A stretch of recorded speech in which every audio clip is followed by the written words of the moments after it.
Sendlunkulu enyokeni ayibonge inkosi bancele.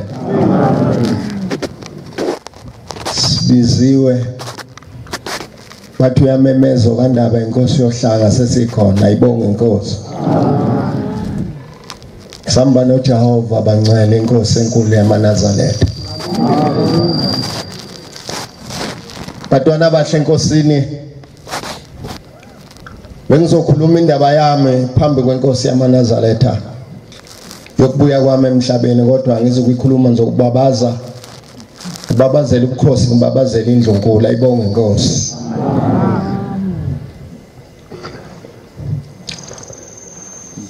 Ngelinye ilanga batwana bahle enkosini masizwa bexoxa abadala kunobaba wami bancwele la emva kwami khona umvangeli uGumede wakwaMpukunyoni uzoba ufakazi ubaba wami uhambe emhlabeni seno 100 beya ko 130 years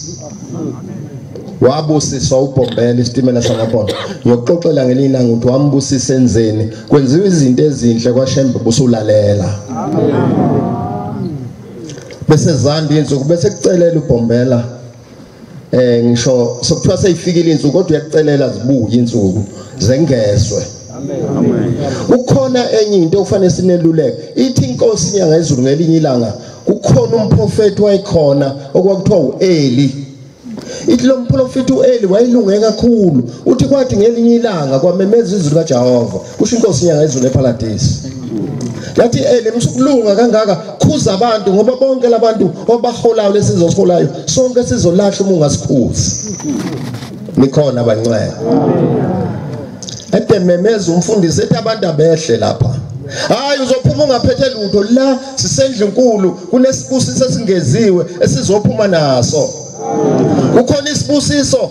esiphethwe inkosi yamaNazaretha, khona isibusiso esiphethwe ingonyama yamaZulu ngoba kuthiwa unomthebe nje iphethe isibusiso sikaNkuluNkulu. Ngoba inikwe uNkulunkulu uthi ayibusa umhlaba. Kuthiwa yehla phezulu yamemeza umfundisi bahlala busa uthi uShembe kangenzelu ayisetshenziswe inkani la kusenkonzweni eMaNazaretha. Inkani ukufa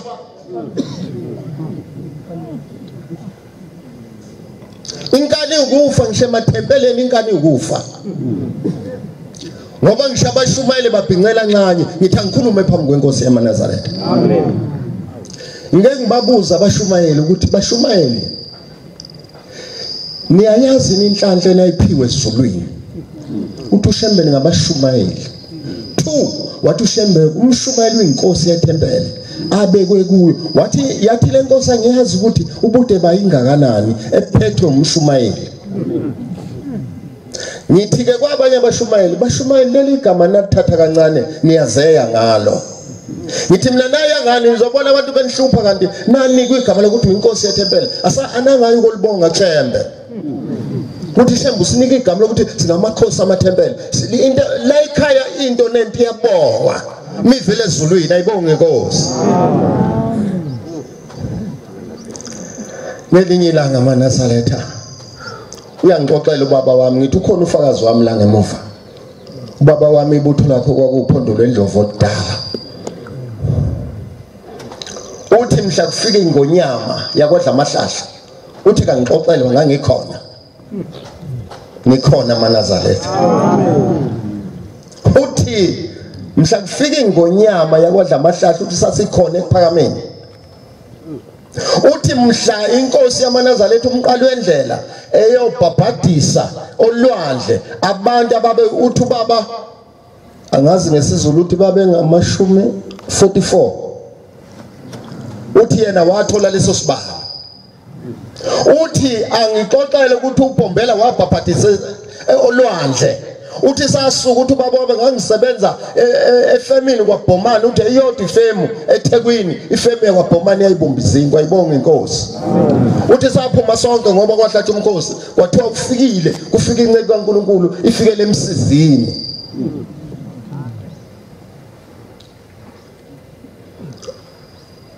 Uthi ke yafika ingonyama uthi kwalungiswa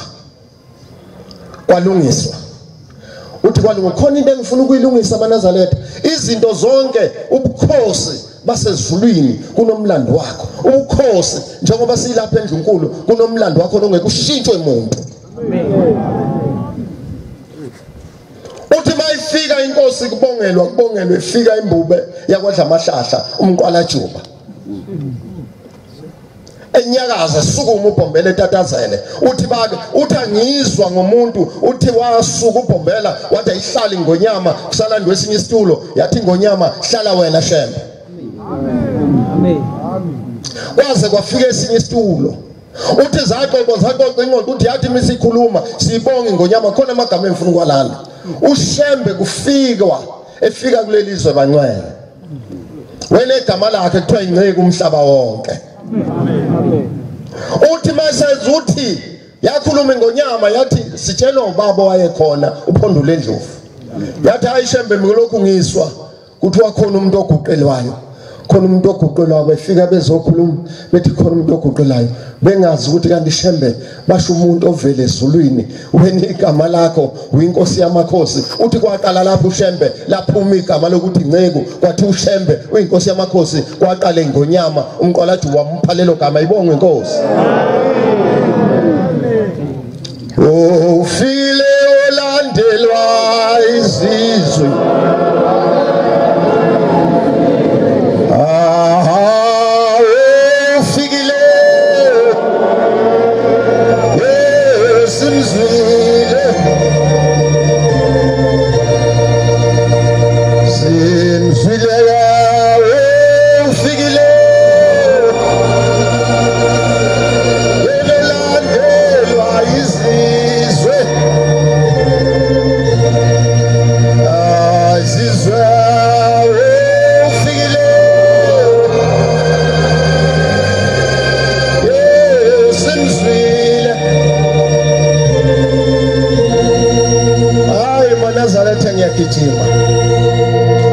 uthi kubaba wamphondolo endlovu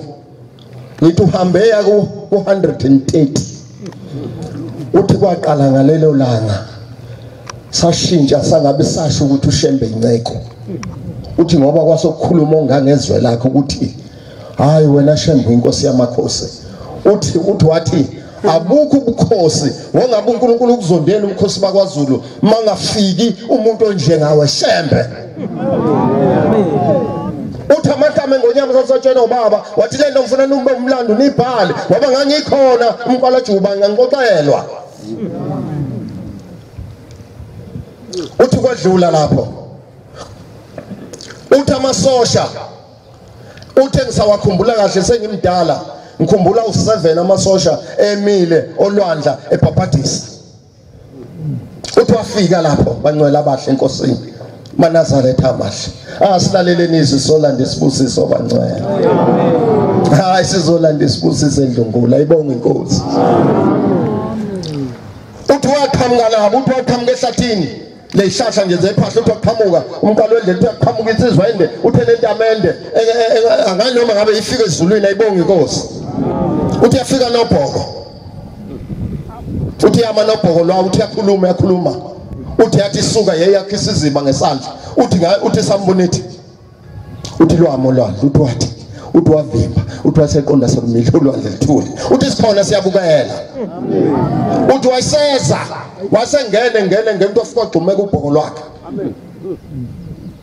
xoxela ubaba uphondolo endlovu sikhuluma ngomlando kaBhombela isitimela samaphondo nangiphambi kwethu ukhona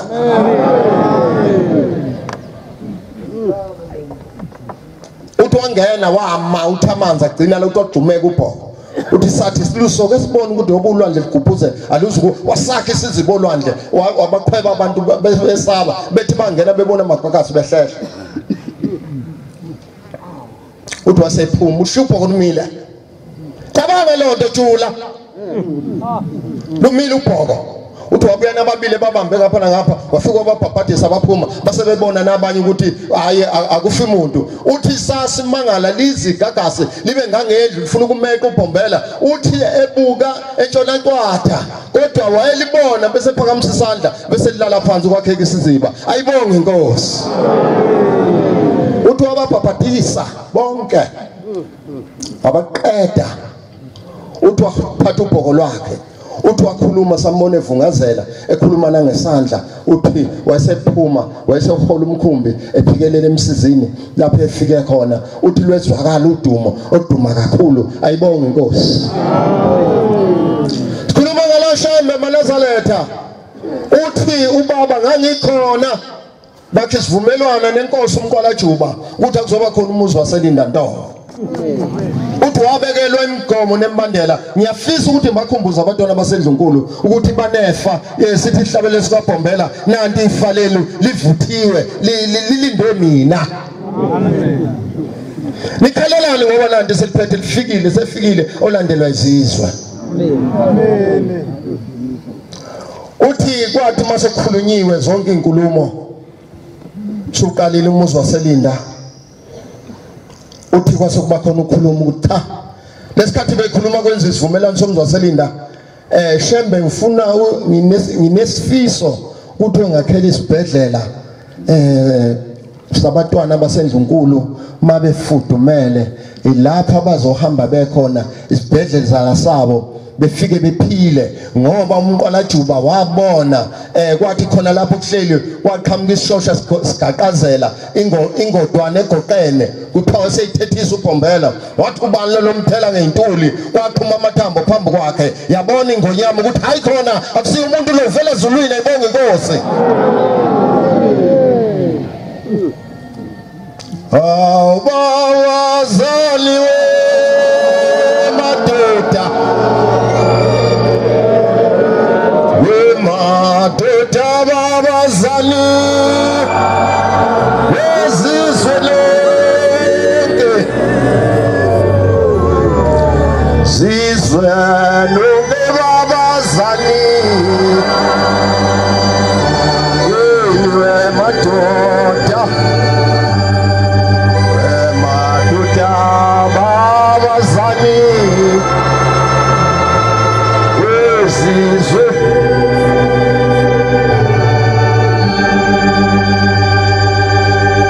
ngelinye ilanga aMaNazaretha amahle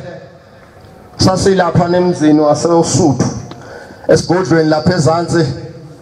phezulu komfula nasi isigodlo umwehla okuthiwa uSosuthu phayisigodlo sengonyama bathi umama ongawusuthu bathi umama ongakabulali uMasizile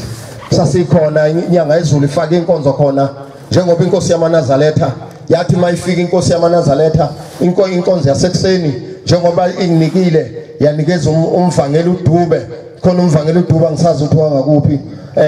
yaphathwa uyena inkonzo kukhona umntwana kwaphinda ngene kukhona imbube ithi inkosi yaMaNazaretha inyanga ezulu ngiyakhumbuza kubantwana baseNdlunkulu kuya izinto zasezulwini ziyakhohlakala ngizobakhumbuza ithi lapho elinda umuzwenu ibhedlela senu ithi noma ngabe uzoya kudokotela ikhuluma lapho Suphu ngikhumbuza abantwana baseNdlunkulu ayibonge inkosi sasikhona ngixoxela ithi lapha ya ibhedlela sena nothi noma kungekho umuntu ngisho ngabe uzodokotela kushushembe wathi ufike udlule nje udila uphuma egcekeni uthi ngiyagula uthi khona ingilosi ungathi ufika lapho yakhona kudokotela busuphilile ngoba kunesivumelwana esenziwa ngamakhosi nomkhosi basezulwini okushembe